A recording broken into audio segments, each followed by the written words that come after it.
amuwuliriza across the country. Muli mutya mujja kujulanya otusizake nga alomba nimuloza tetugenda kubeerawo wetu nnyo nga bw'okitegeera sirizeka babuzeeko. Mwasize mutya mikwano, Mukama Katonda yeebazibwe abakuumye enkya y'olunaku olwaleero okubanga mukyali balamu. Si kyangu okubeera mu kifo kimu naye tujja kugenda nga tumanyira mpola mpola. N'olwekyo nyiikira okusaba akadde kanene koolina ewaka kakozese okulaba nti obondinga, okulaba nti mufuuka obumu, otabagane. Kigambo kye kya tuyinza okwongerako ne famire yo, ntegeeza mukyalawo n'abaana. Obadde ng'okeera ku makya okomawo beebase kakati keekadde oyogereko n'abaana bo obeetegereze omanye nti munnange omwana wange y'ono naye niise nabwire entule busitema mbaheesaho mwesi nti muliyo mutye. Ekyo tukimalirize ddala nti tutumidde nnyo abagenze mu karantini eno nga muli mu talking terms omwami n'omukyala. Tubasaasidde nnyo abagenze mu karantini eno oba mu total lockdown nga mulina disagreements. Kati oba mubeera mutya muli mu lusirika ate mubeera wamu. Mwami Reuben akulira Men's Forum Uganda yagambye nti akadde kaneeno abasajja batandise dda okuloopa naye it's unfortunate nti baloopera ku ssimu. Abasinga obungi abakyala mbu babalemesezza amaka bali ku bunkenke bejjusa era be basinga okusaba ekirwadde kinene kya COVID-19 kisobole okuba nga kigenda. Mbu abakyala muvuma abasajja ate n'omusajja twamulaba wano ku TV mutebi yamutumiza mu kamera namugamba wange ng'okedde tewali mirimu lwakyoze ovaako ekano wono okuyomba kati oyo olina okubeerawo kati emmotoka baziganye mu kibuga tegeza maka kiki tugamba nti kati naawe Katonda bawadde this opportunity to sit together to be together as a family mugikozese mugende okukivaamu ng'obumulumulu bwonna buweddewo.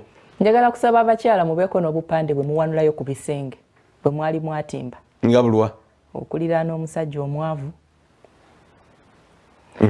lugwayo lutyo omusajja atagaba. Waliwo n'abasajja abalala bagambye nti saawa etuuse kati sente z'ekinankani ziri tuzirabeko ez'ekikazi kikazi kyekyo twagala tutwaye ku sente z'ekikazi kati nga zikola mu famire ye saawa etuuse sente ziveeyo zikubibwe ku mmeeza. Sente z'ekikazi ezo kirina kuba kyeyagalire tolina kunkaka kuzijjayo. Ekyo kijja kuleeta obuzibu nti nange omukyala bwe mba ndaba nti tetukyayinawo nsobola okukwata ku sente zange nenkola ki amaka ne gatambula naye ate tonkaka togamba leeta nedda mukwane ennaku zakatandika.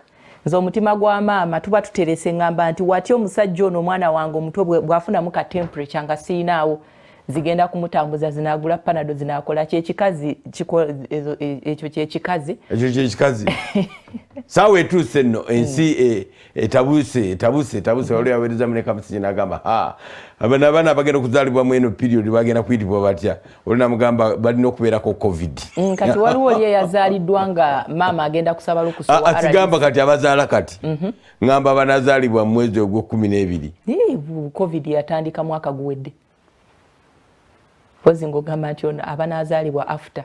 Kati mulina okwegendereza abamu mulina obujanja mutuuma abaana amannya lwakuba olabye ku soopu mulirwana simanyi mbeera simanyi ani kati ng'ewaffe embeera zimu zituuma nnyo. Waliwo amannya ge batuuma nga omwana bamuzadde during harvesting season oyo aba n'erinnya lye gwe bafumba nga mu sepiki mulimu enva z'ebyennyanja ez'ennyama ewanyama Mangeni oyo maama bayamuzaalanga mu ntamu mulimu ebyennyanja so kakati ebintu bwe bityo kansubire nti temugenda kola kyejo abaana mu batuuma amannya ag'omuyaga guno ekintu kiri pandemic tokitikka mwana omwana akulenga alina okusoomozebwa okulala kuyinza obutaba coronavirus naye omwana ajja kusanga obuzibu obulala. Njagala kusaba ne bataata mukendeze ku bukambwe teri kintu kizibu nga kubeera na musajja atalina ssente nanti obusubu balina kubukujjako alina kwekaliza sirina ku muti kubatiisa butamulumba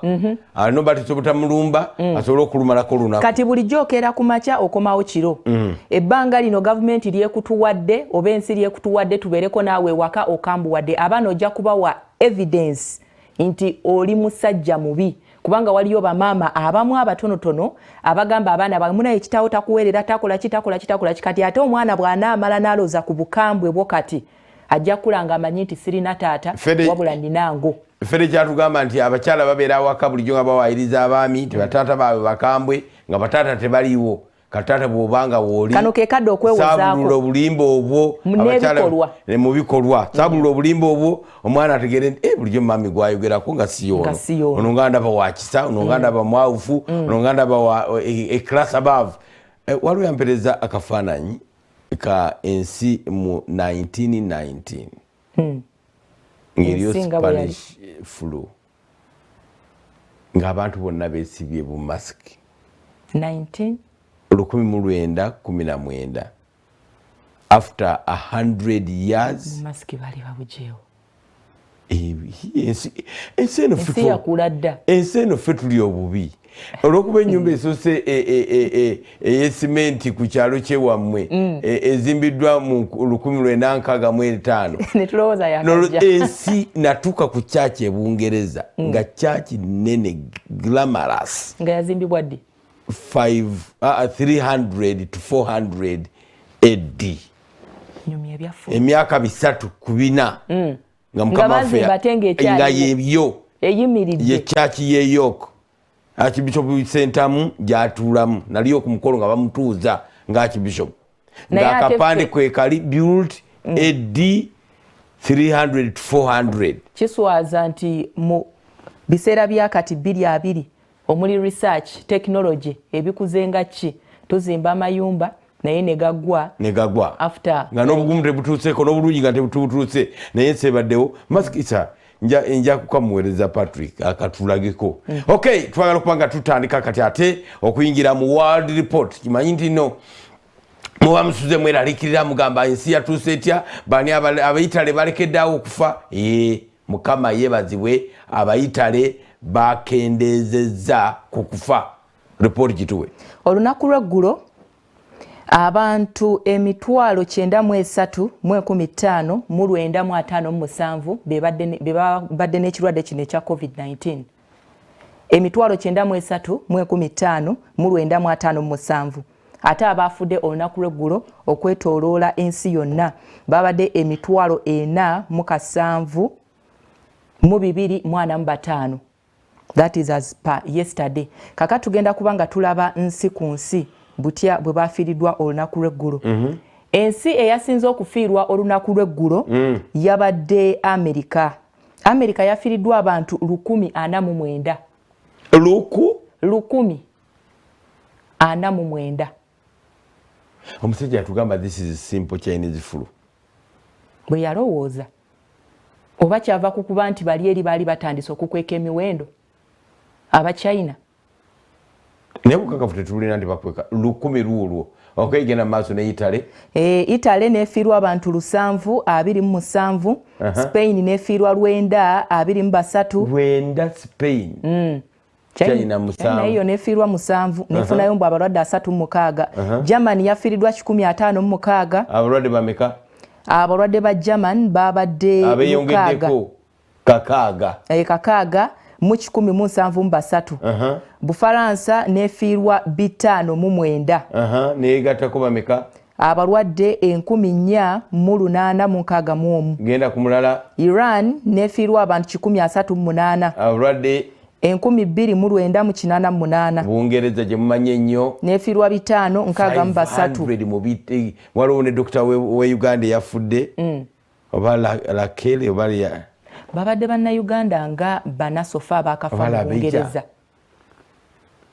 dokita Northern Connection bamumanyi bulungi nnyo naye tutubudde Italy beegaseeko Italy abalwadde 1,782 Spain ekwegatako abantu 8 abakwatiddwa kati gafuwe tugamba ye kwegaseeko abaana 11 bano 4,000 kiki batakola bulungi n'abaliwa ensi ezo anti abamu tebalina control ku kintu kino ekisookera ddala bw'otunuulira ku bulijjo tulaba abakugu nga basomesa ku ndya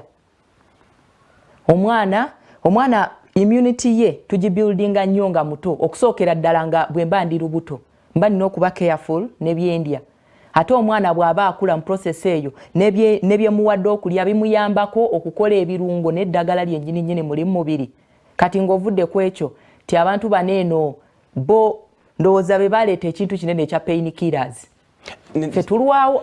Fede kyembuuza kimu lwaki beegattako bangi abalwadde nga control zitandika dda twalaba dda nga emipiira gistopinze ng'ebisaawe tebayingiramu biri bwereere naye kakati namba zikya multiplyinga anti kyekyo obulwadde buno babutambulira mu mpewo nga bukusanga awaka. How do they get affected? Ebintu bino byonna bye batugamba okunaaba mu ngalo gwe kennyini gezaako kubyetegereza olabe nti naawe kennyini bikusukkako n'ogamba nti Mukama Katonda yakukuuma kubanga nkwata essimu eno n'enfuluma ebweru njikutte kakati ngenze olumala nenkozesa sanitizer yange oba nengenda nenaaba mu ngalo naye nga ate ejjukira essimu njerabidde essimu nakubanga oginaaza anti kakati okusinziira ku research gye bakola nti akawuka kaneeno kayina hours ez'enjawulo zekalastinga ku plastics ku rubber ku surfaces ez'enjawulo nti kati akawuka kano olwedde bwe kasanga nga ate bo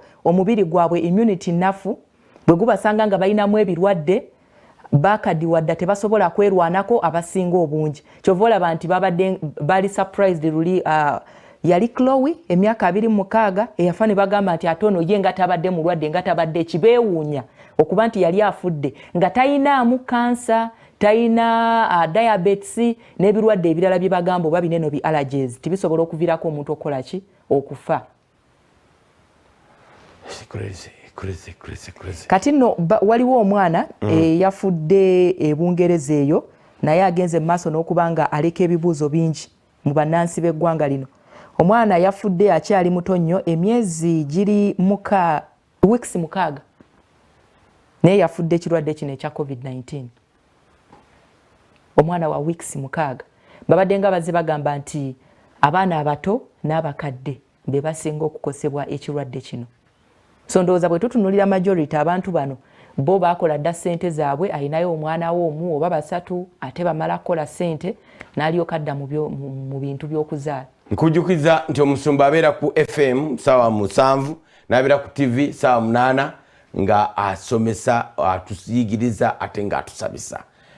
Teri kifaananyi kyannumye nga kyaki ng'ejjudde emirambo eyitale. Olina komenti nga n'agamba ekyaki abazungu baaziddukamu nga balamu babazizaayo nga bafu. Kiruma. Tolinda kuza mu kyaki ng'ofudde. Tolinda kuza mu kyaki ng'ofudde. Eweze mu kyaki kakati tegeera the Almighty God afuga ali atudde mu bulamu bwaffe.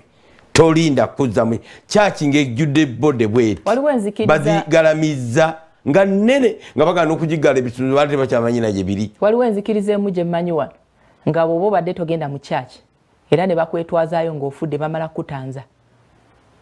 Kati n'ebyokutanza byakujja mweno economic stress. Lulyedda nga n'okutanza tekubaawo. Kati bamala batanza. Omusomesa Jabuzi n'agamba ebbaluwa eruwa naye yo tumanya abadde tasaba abadde agenda ne masabo. Ebbaluwa z'endowooza basudde omusajja yamuziika basudde ama ne basudde. Kikole ne kinyooka ojja musabira musajja yagaana sijja musabira. Kakati no tumusabira fete tusabira bafu era omusumba yagamba temutwala ngayo mpozi nga yakikyuse ennaku zino temutwala ngayo house of prayer omuntu akkiriza na mutima gwe naye yatula n'akamwake ekyeyogerera temutwala ngayo house of prayer ministries international church y'abalamu naye bano baatuteyo bafu nga church ejjudde weti bode ku bode oli n'agamba badduka mu kyanisa nga balamu nga bagamba Katonda taliyo kati ababazizaayo nga bafudde. Kibinyo. Okay, tugende maaso. Waliwo eggulu erisukulume njagala okufuna olunaku lw'eggulo. Tufune ku mboozi eyavudde mu bitundu by'embaala eyo abasajja baasanyuse nnyo okuwulira nti bagenda kusula mu butale.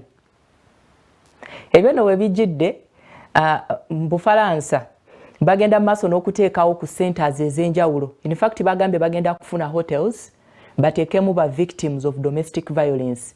Kati abasajja baffe baneeno ab'embaale market abo ab'embaale bo bagambye nti kino tebakirabangako bawonye okutuula ewaka anti president yagambye nti bw'oba osobola kola ki kampingira waliwo okola ki oleme kutambuza biwuka.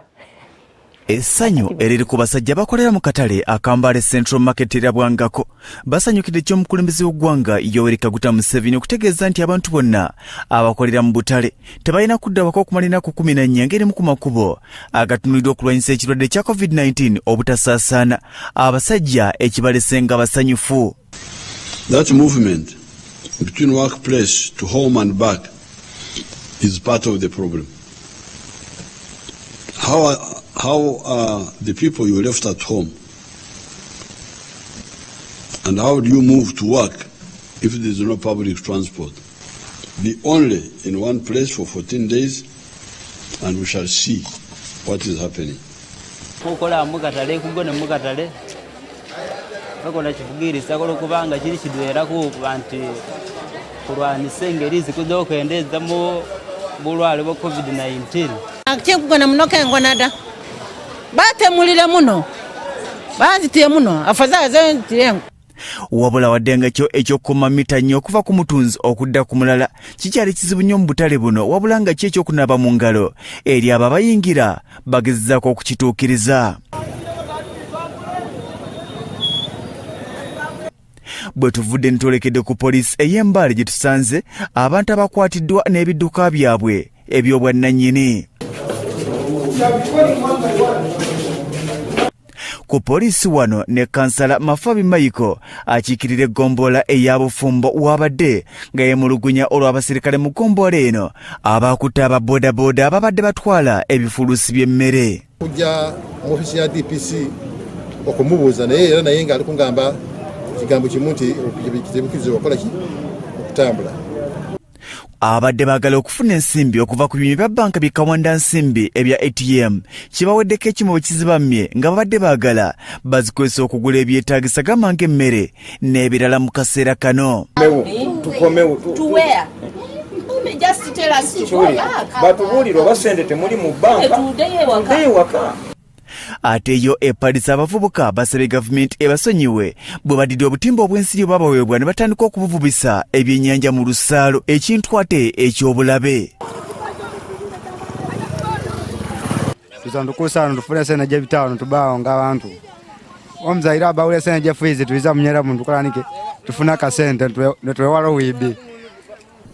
Byokusakidwa Makumbi Emmanuel ku Rasort TV Omunyo.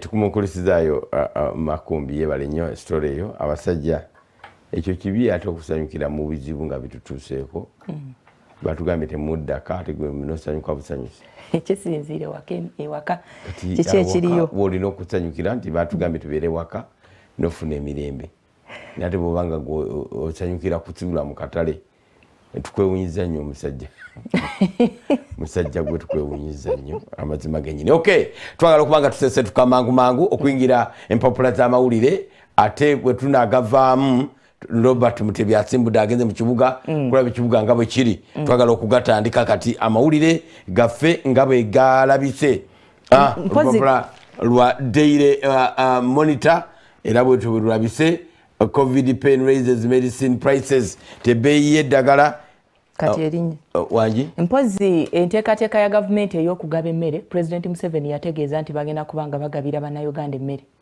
kubanga kati tebakola. Olunaku lw'eggulo Prime Minister yatangaazizza ku nteekateeka eno abakyala abali embuto musuubire okufunayo kilo 2 eza sukaali, kilo 2 ez'amata aga powdered milk bajja gabawa kati buli mutwe bajja guwaayo kilo 6 eza food eza kawunga. Okay, tujja kugidiscussinga nga bwe tudigasigana ebiri mu mpapula z'amawulire. Okay, COVID pain ddagala lirinye batugambye as the pandemic takes a toll on health sector systems globally, healthcare systems are overwhelmed.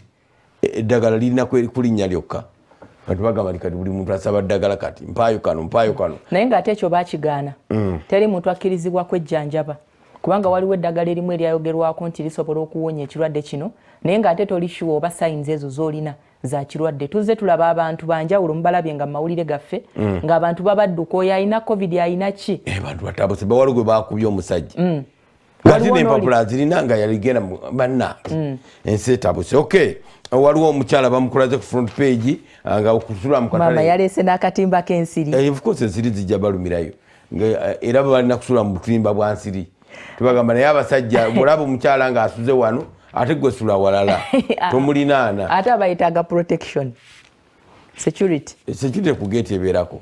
Okay, genda kugulira ddala ekibuga bakikulaze bwe kyabadde naffe twakikulaze wano ku Salt TV. Engeri abasuubuzi gye bakwasaganyaamu embeera eno eya kafyu naye bagikulaze. Ababodaboda batikanga abagudde eddalu bakoleza poliisi amagye nga gali ku patrol.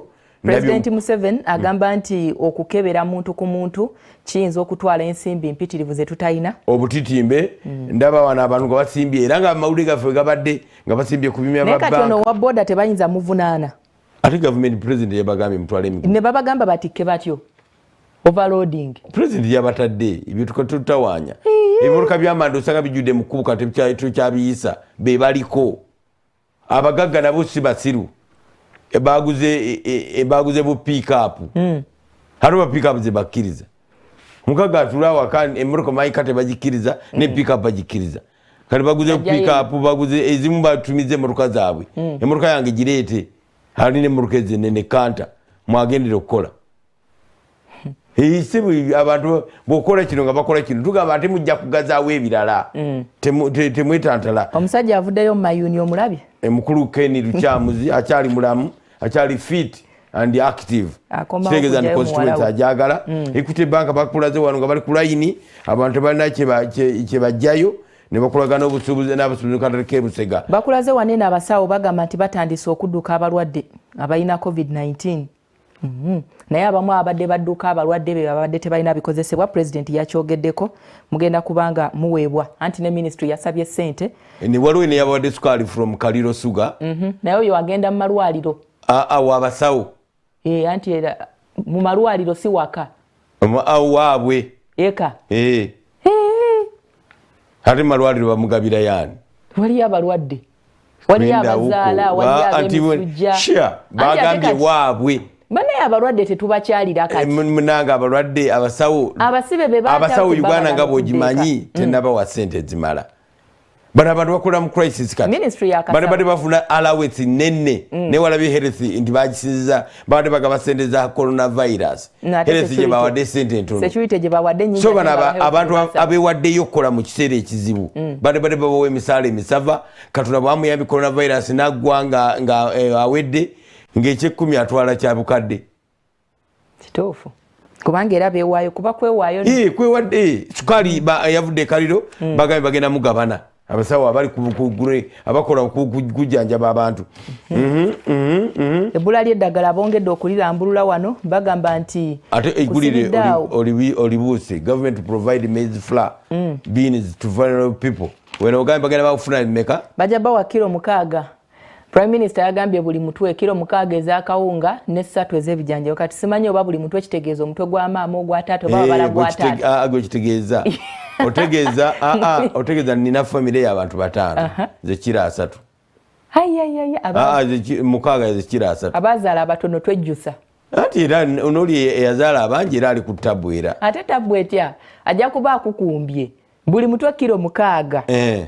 Buli mutwe Taimuze yazaala 15. Naye rusateko kubanga amanyi oyo alina abaana 2 oyo alina omu anti amaka agamu kati chairman awo yena bagenda funa kugambye eno coronavirus related abantu bugagga nabi RCC ngagamba nti baluwa agenda zisindika ku BRC kere so agenda funa kashi bwero sitawandika baluwa etediko sente tekisoboka bagenda kwefuna sente kati bana amanyaze bajjako okay naye mikiro 6 zino za bulidi awo teyakirambise bulungi oba za buli wiiki oba buli mwezi paka wekinaggwa gavumenti bekuyambyeko oba olya kyenkana ki buli lunaku nnyo obuugi gavumenti bekuyambyeko naawe tandikiraawo kati bwe mba ndi lubuto babala mutwe gumu babala mutwe gumu anedda ssebo oba olubuto ogwo tebagubala ekyo twakyogedde agenda mu maaso ku mawulire amalala gagamba gatya Speaker Kadaga aliko ababaka be yagobye mu Parliament abo tukyabewuunya ababaka ne bagamba nti bakomawo ddobe ennaku z'omwezi nga 15 ennaku ziba ziweddeko naye kyabagobeseza kubanga tebalina bbaluwa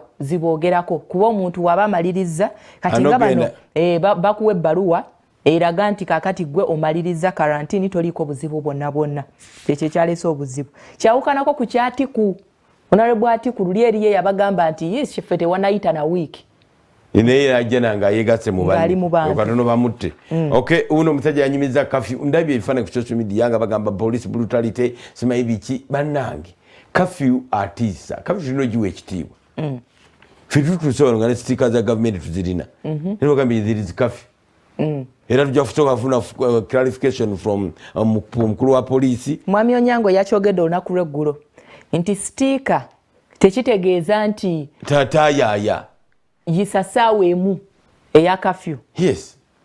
Sitiika ekukkiriza wakati wa 12 n'ebiwandiiko ebitukiriza okutambula tubirina nene turespectinga kafyu. Yes. Naye abantu batambula nga tebalina kipapula kyonna poliisi n'emukuba n'ateka poliisi brutality. Kankujjukize nti President Museveni eggwanga lino akyalifuga nnyo. Lwaki?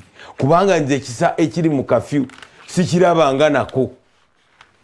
Entaputa ya kafyu. Fe abaludde mu nsi muno bwe batugambye kafyu nga musuubira kuba munda mu nju mu biseera bya kafyu omupoliisi oba wasecurity gw'osanga yabeera akuvunaana the arresting officer yakutwala mu kooti ye byonna mu byonna yakuwozesa yakuwaako obujulizi yasala omusango mu bbanga eryenkana litya mu dakiika 3 yasala omusango kyasalawo okukola kyakukola oba mbooko oba kukuba sasi ye kafyu gwe mmanyi yoyo actually bali bakubanga masasi ate bwakuba esasi ye ng'avaawo omulambo bagulondawo ku makya someone was bamukubya amasasi waliwo omwana eyakubiddwa essasi yabadde mu nsi ki yabadde past time ya kafyu yenze ye kafyu gwe tumanyi waliwo ebintu ebisigala mu mutwe gw'omuntu obulamu bwonna njukira akalulu nali mwana muto akalulu ka 8 waliwo omutwe gwakuba amawulire baali balita batya nga ligamba curfew breakers give Kampala city Obote look.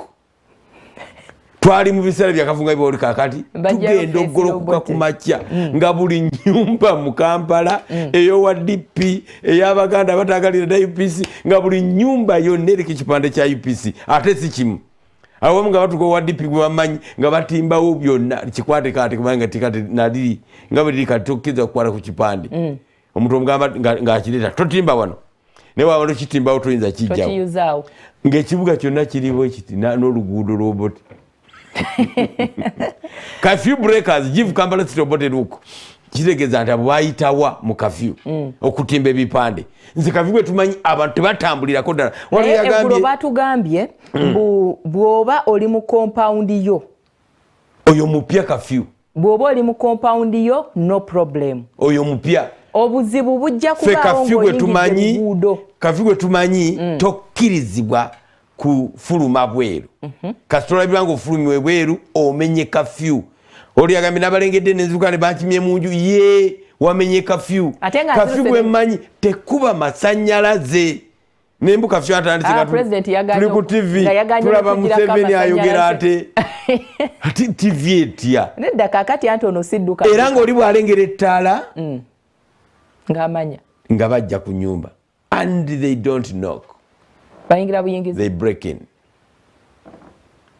muvudde wala kafyu gwe tumanyi ni kafyu no wamasape ntuse ekibuye ngaba akatale kagule ono kafyu wakutangira abantu akatale kagule wa social distancing ipade kozese ekigambo kirala ekigambo kyaffe baleme kitta don't bada awa abantu twalire abantu abagambye bulijjo munoonya ensi ebiseera byakabenje kafyu uno kafyu yatuswaziza kafyu wa Museveni atuswaziza Abaganda be balina ebigambo ebitono ebiri limited kyandibanga kyabalemye okugunjaawo nga muyina ekyo tugenderaawo ono si kafyu ono bantu bali malaawo naye tuli mu kafyu ng'eggulo baddereeva b'entebe babadde mu kuyomba babayise bambi obbawa ku buyambi ne babawo 1,000 ne kilo 10 ez'obuwunga nga bakozesa ekikopo kya nayisi okupima bazzeeyo banyiivu nnyo nga bagamba tekisoboka tuli bantu bakulu tuyina amaka nga 5 mutuwa muti omutwalo ne nayisi tewera nayisi epima ki half kilo anti kakati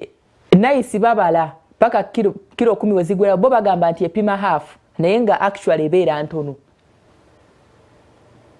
nange nagipimako oba nayisi tewera hafu nayisi ebeera hafu ya muceere obuwunga tebeera hafu kiro aba babbye nnyo kati baadde bapima zinayisi ezo ne babawa kilo 10 kyokka nga abamu baadde bapangisiza bodaboda zibakyajinze 2,000 nga bamanyi bagenda kufuna kilo nga 5 ez'obuwunga naye ne babawa bambi kilo 10 ne kakati awo social distancing lwaki tebagikola kafyu n'abo obukokolo babugyeko babutadde eno gundi ku bulevu wansi babadde badduukirira bannaabwe embeera eno embi gye babaddemu nga tebakola balabe nga ki nga bawuta ku buugi naye ate bo balaba mbu babaswaziza buswaza tebabawadde kitiibwa simanyi oba ekitiibwa kyabadde kirina kuba kitya kye babadde babanja.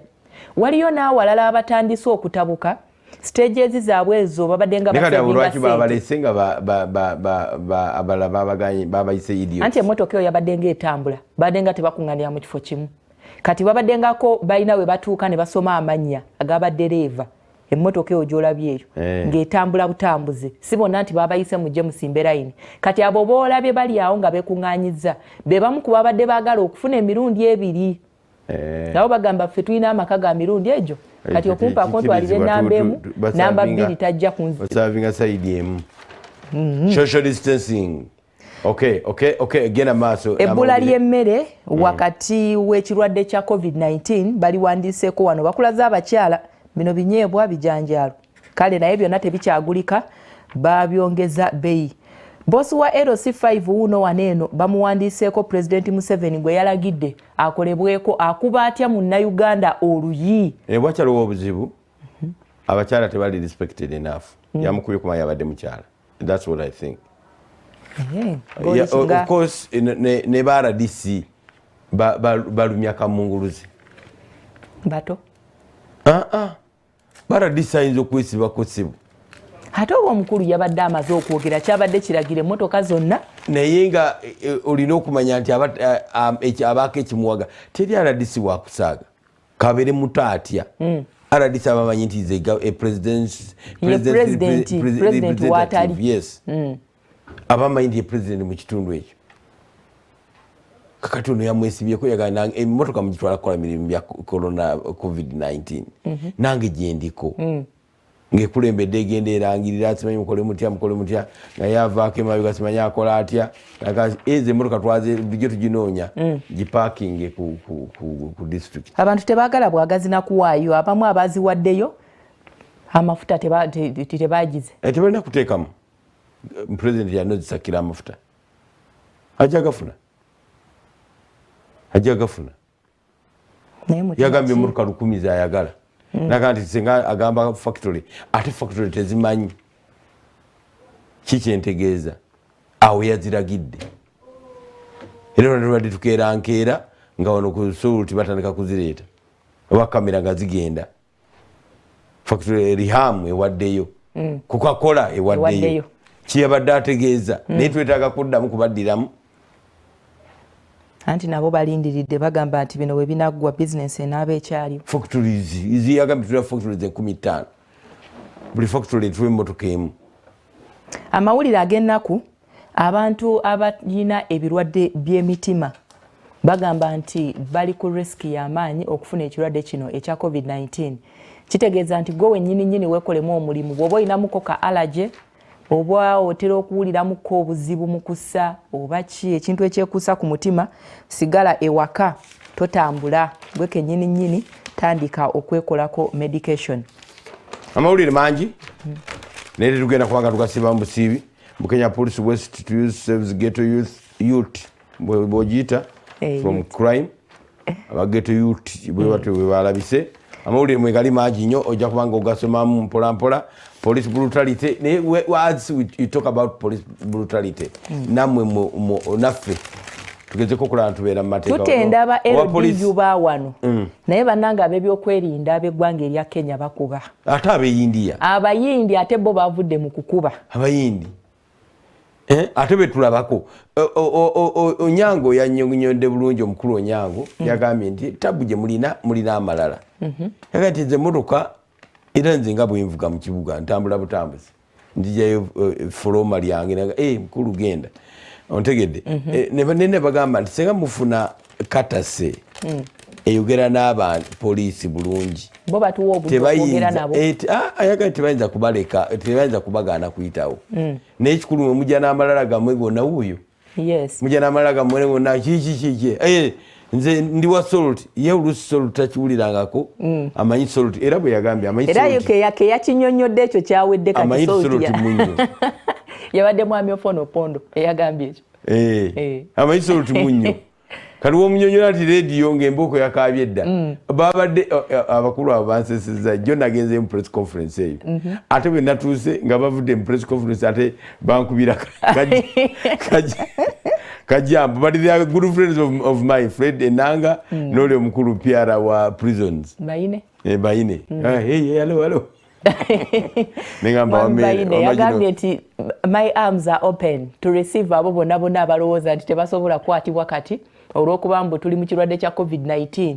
Bannayuganda tubajjukiza waliyo kitalya bamututendedde ne bagamba nti oyo space emala waliwo ne basobola okusooka ne bakuteekako ennaku 14 ne ziggwako ne bakumonitoringa ne balyoka bakutransferinga yagira mu kaseera kabi amukulu yiga gye bamututte atani amufaako tuli mu kaseera ka COVID nti waliyo abantu abamu kakati generaali ye akyali eri oba ali eno aho bonna bagira mu kaseera kabi tumukunde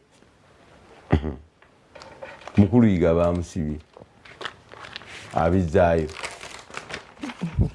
lwakwogera bitakwatagana tebamukiriza bizaayo yagenze nabyo yabyeganye amutwala mu kooti n'abyegaana andi yabadde olwabizaayo ebigambo yabadde abizaayo twakuwulidde n'obutambi tubulina tetukuwa na beyiro ojja kudda wiiki ejja kano kekadde bannange abaana bali waka situation eno gye tulimu ebatuwaddemukko naddala abavubuka olaba ekibuuzo kino ekiri ku muko gwa 2 page 22 onaabuuziza ekibuuzo ng'agamba nti mikwano gye tegyagala mbu awase mukyala amusinga bukulu yogerako eri abavubuka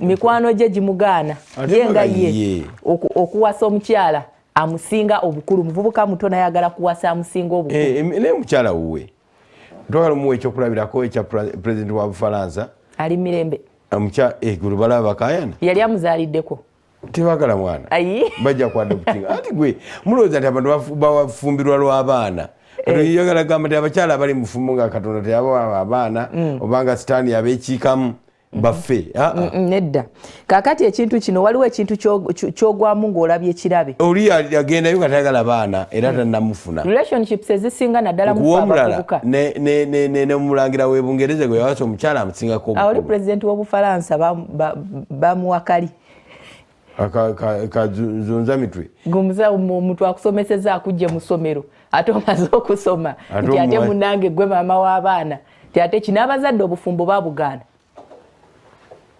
tebuli blessed kabalabe nno nti nga bafuuse ba president babugaana ndowooza kwe kubulwa n'omwana nga kwekozaakoza naye omukyala atakomplaininga lwakuba yayina abaana be she's a mother naye ono yatali obufumbo obusinga obwaba youth busaanawo si lwakuba nti Katonda wabyewuunya omusajja bwatu namuwa amagezi n'afuuka ne president wensi anti era ayinza okuba naye nga byakoze behind every success naye n'omulangira w'Ebungereza gwe yawasa amusinga obukulu bano abali mu akadde kano baliwa bali mu Amerika kyekyabatwalayo bayawukanye ne Royal Family tebakyayagala mukyala ebirowoozo aba oli yawasa amusinga obukulu yayawukana ne bazadde be noono naye Royal Family n'ajabulira mpa omulala anti kati example zimala kyenjukiza omusajja ono omuvubuka ono kyokka nti this is a lifetime engagement gye bagendamu kati akiraba nga kiri okay naye abakyala beetamwa mangu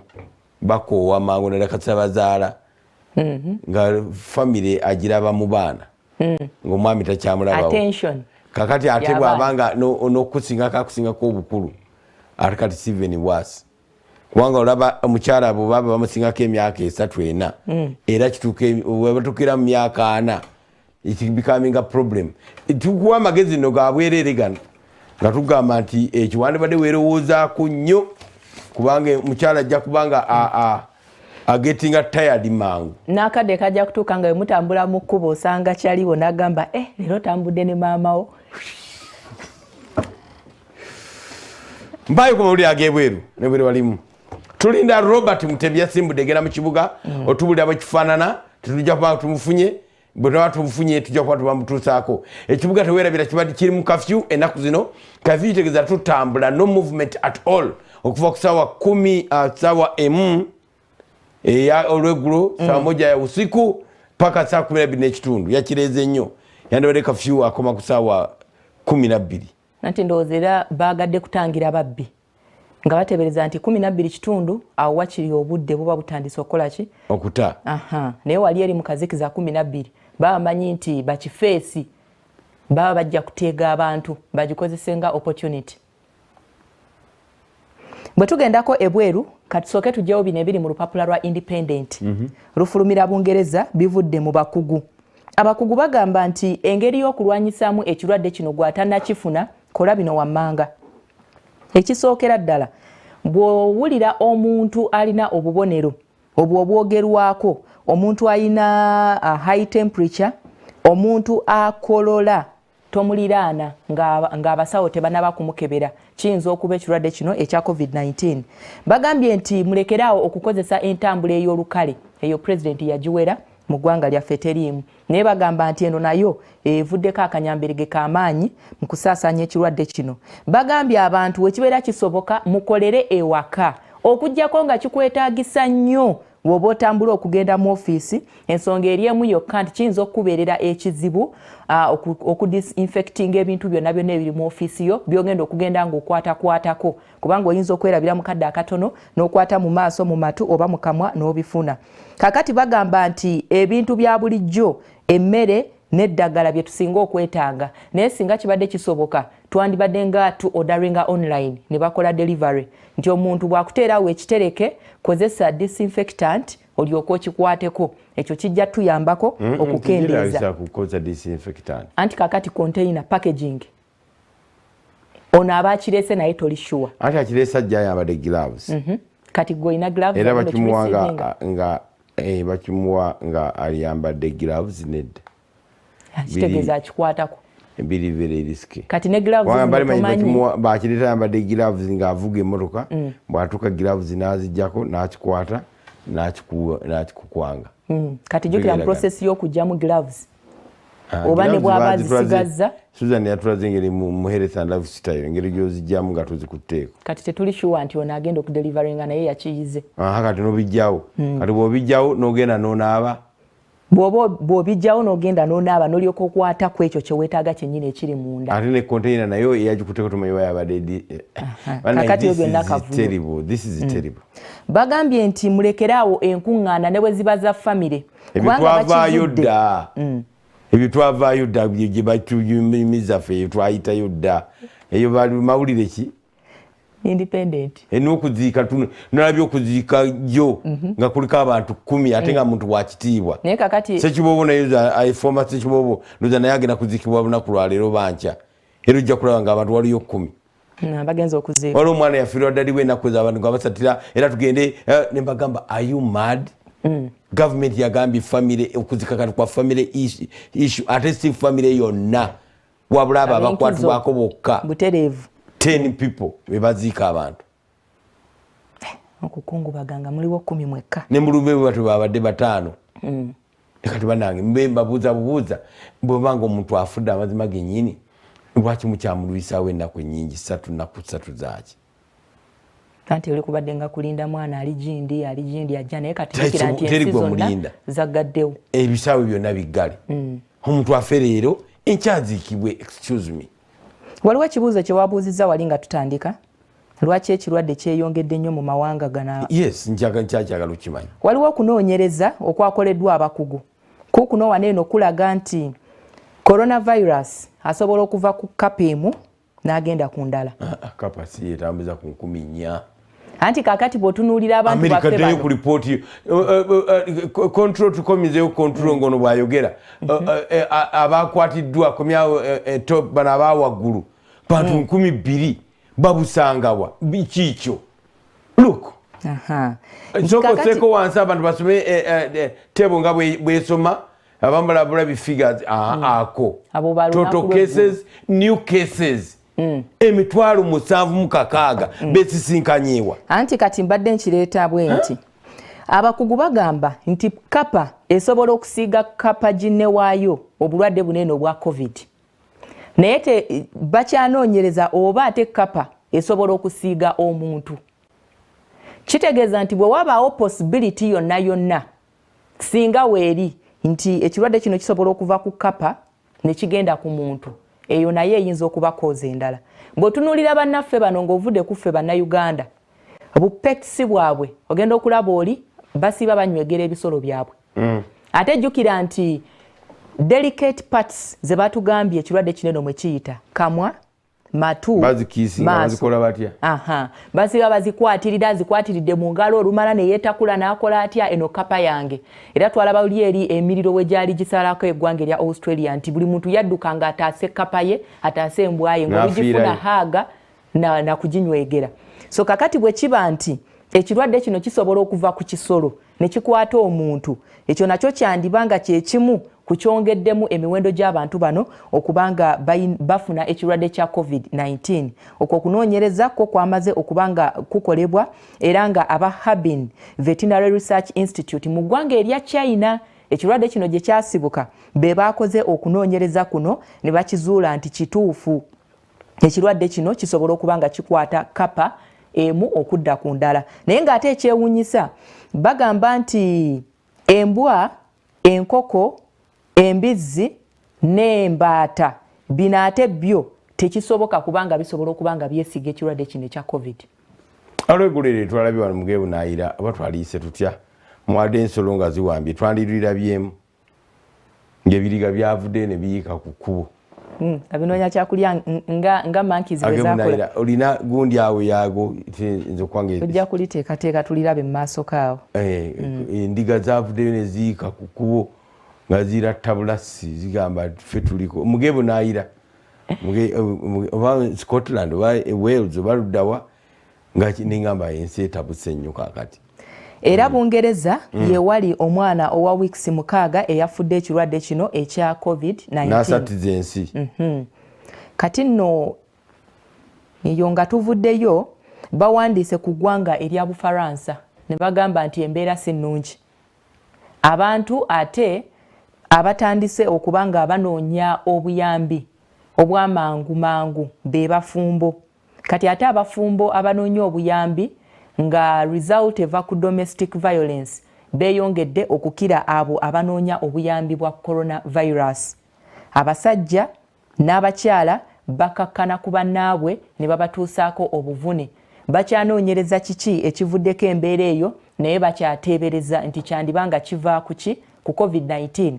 Kye bakoze nno kwe kuteekawo counseling centers kati zaakawera 20. Tisinga oba olinako obuzibu si ku muntu tagenda kwesitula kugendayo naye bagenda kuyitanga ku ssimu. Bwe biba bitabuse awo ab'obuyinza bwennyini bajja kubanga bakupiikinga bo bakutwale mu hotels ez'enjawulo ze bataddewo gye bagenda okubanga bakuumira abantu baneeno abalina ekirwadde abatawaanyizibwa embeera eno eya coronavirus naye ng'ate bafunye psychological torture okuva ku baagalwa baabwe okuva ku baana baabwe kubanga bagamba nti tekitaliza myaka mulimu abato abakulu n'abakadde bonna batawaanyizibwa bannaabwe. Bwavu kiki? Bwavu njagala kutulabe ku ndiga zino nga zidigida tuzirabeko. Awavudde abantu mu Wales ekitundu kya Bungereza ekkuligo ly'obutafuluma okulwanyisa coronavirus obutasaasaana wazzeewo mbuzi. Ekibuga kirumbiddwa embuzi ez'ekika kya Kashmir 15 omuli n'obuto nga zino zimaze ebbanga nga zitayaayiza ku mabbali g'omugga nga tezijja mu kibuga. Kati zifuuse kya bulambuzi era nga abeggalidde mayumba basinziira mu madirisa ne baziringiza.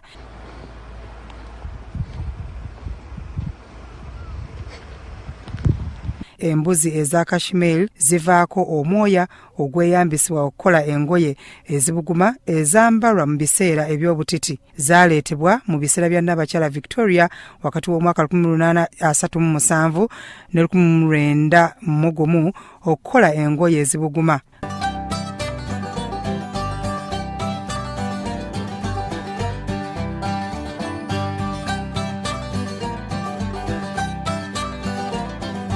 kansala w'ekitundu Carol Marubi agamba embuzi zino zimazeemu ennaku 3 era nga zijja mu bbalirirwe ng'embeera y'obudde ekyuse nnyo.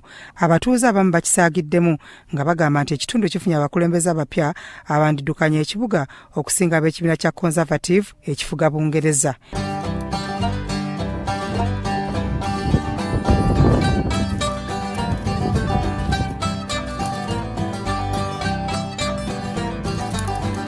Emikutu gimugattabantu giriko obubaka obwaniriza embuzi zino mu kibuga era nga abatuuze tebakutte emiggo kuzikuba bazirese zitaayaaye.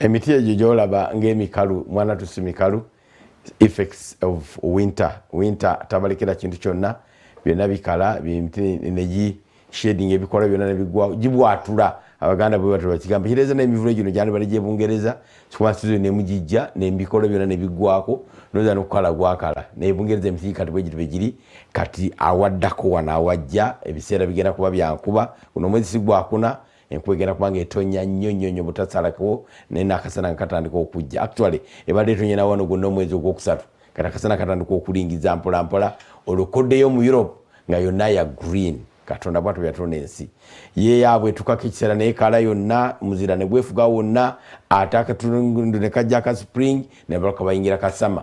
Simanyi nti abazungu banasobola okwekuuma okusigala mu nju zaabwe ng'akasana kavuddeyo kubanga akasana bwe kavaayo Bungereza eba Europe yonna era lukabulalusi embuzi muzirabye ensi gyetuuse waliwo yaweereza bannakafaananyi nga abantu begalire mu ndange ebisolo birwero bitayaaya naye fedde bw'aba atugambye nti kati ate ne kapa eyinza okuba nga etambuza obulwadde buno tegeeza n'ebyo bijja kuba nga bikwatibwa. Waliwo yampeereza ka WhatsApp ng'ebinyonyi biwanuka waggulu bigwa nga bigwa ki COVID nga bifa